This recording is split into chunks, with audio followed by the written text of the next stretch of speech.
Yourself. Hi, my name is Helle. I come from the Norwegian newspaper Dagsavisen. I am wondering, as we strengthen our partnership, why should we trust you? Can you promise that you will try to stop the human rights violations that goes on in your country? And also, will the Prime Minister start taking critical questions from the Indian press at some point in the future? And also, if possible, I would like you to answer straight away. Okay. Right now. Please. We have a question there. But I might also have follow-up questions, so it would be better if you answer right away and then I can follow up. I'm conducting the press conference. So please, do you have a question to ask? Please go ahead. Yes. India is set to become the world's third largest economy within a few years. Could you introduce yourself? I'm Kenneth Solberg. I'm a journalist with Dagsavisen in Oslo. Yes. So India is set to become the world's third largest economy within a few years. And my question is, how do you plan to use the international power that usually comes with such economic strength in the coming years? And the second is, there hasn't been an Indian prime minister in Norway for 43 years. Why? Answer the strengthening partnership. Why should we trust you? Oh, that's okay. And on the human rights situation. You ask me question, let me answer it. Okay? Let me give a background of what India is and why should the world trust India. Let us look at the few challenges that the world faced in the last few years. COVID was a big challenge the world faced. And how do you test the trust on a country? One, what is a country? A country today has 4 elements. 1, population. 2, government. 3rd, sovereignty. And 4th, territory. So that is what makes a country a country. And we are proud that we are a civilizational country of 5,000 years old. Continuous civilization. Contributed immensely to the world. You look around, you see an India connect everywhere in the world. India has, the numbers which you see on your phones, it is originated in India. Shunya, 0, originated in India. Chess originated in India. So we are proud of that civilization. Yoga, which the world admires today, it originated in India. India had epics and books. Let me answer the question.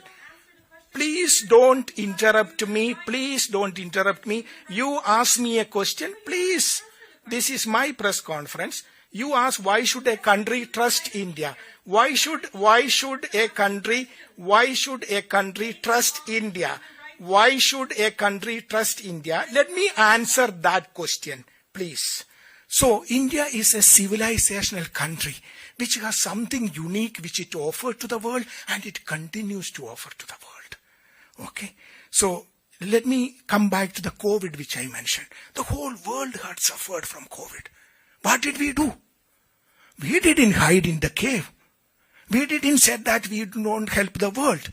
We came out offering helping hand to the world. That brings trust. And I'm very happy that that trust is appreciated by the world.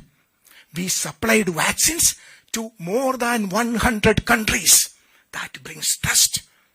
That brings confidence for the world. Second, we supplied medicines to 150 countries. That brings trust. And that is what the world is trusting us. Let me give you an example. We organized the G20 Summit 2023. It was a divided world. World was divided immediately after the Ukraine-Russia conflict. In a divided world, what did India do? India was able to bring the world together. before the 2023 G20 meeting, there couldn't be a joint declaration. After the G20, which India held in 2024, there couldn't be a joint declaration. But when India organized the G20 in 2023, what happened? The whole world, despite the differences, came together and we were able to adopt a common global declaration, the Delhi Declaration. This shows the trust of the world towards India. Another example. Let me finish my question. Let me finish my answer to the question. You ask me a question. You ask me a question. You ask me a question, let me answer. You ask me a question, let me answer. Okay? I will come to that. I will come to you. Please have patience. Please have questions. No, when to answer, where to answer, how to answer, these are my prerogatives. You ask a question, don't ask me to answer in a particular way. Let me answer. I will answer. Your first question was on trust on India. You know what India did when we were doing the G20? We, immediately before that, we did 3 summits. This is the Voice of Global South Summit. Why did we do that? 125 countries participated in the summit when my Honorable Prime Minister did that summit. We used that summit to understand and appreciate the challenges that the Global South faces. We were able to understand it, appreciate it, and bring those challenges and their aspirations to the main table of the G20. This is appreciated. This is what brings trust to the table. Then what did we do? First time in the history of G20, we were able to get African Union as a permanent member of G20.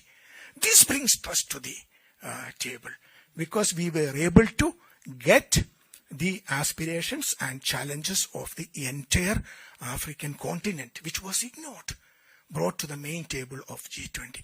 This brings trust to the world, and that is what we enjoy. We recently organized the AI Summit, Artificial Intelligence Impact Summit. Again, the trust the world has on India was visible there. First time in the history of AI Summit, we had a summit where large number of 20 world leaders came and participated in it. What did my Prime Minister said? We want a human-centric AI, which helps the entire humanity.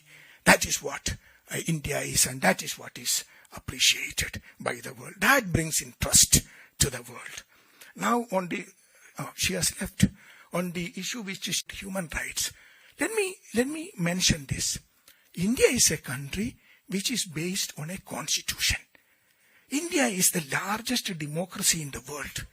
Last time when we had the democracy, we had the elections in India, the participation was almost 1 billion people. That is the festival of democracy happened in India. And India is a country, very few countries in the world has that, where there is a peaceful transfer of power happens, and it happens in India. So India has a constitution, which I'm sure that some of you are aware of.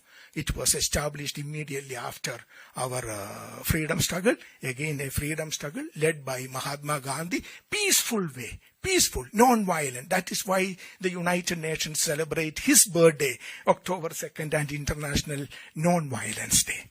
So, we have a constitution. Let me just give you a summary of what the Indian constitution guarantees today. The preamble of the constitution, as you know, we the people of India, having solemnly resolved to constitute India into a sovereign, socialist, secular, democratic republic, and give to its people what?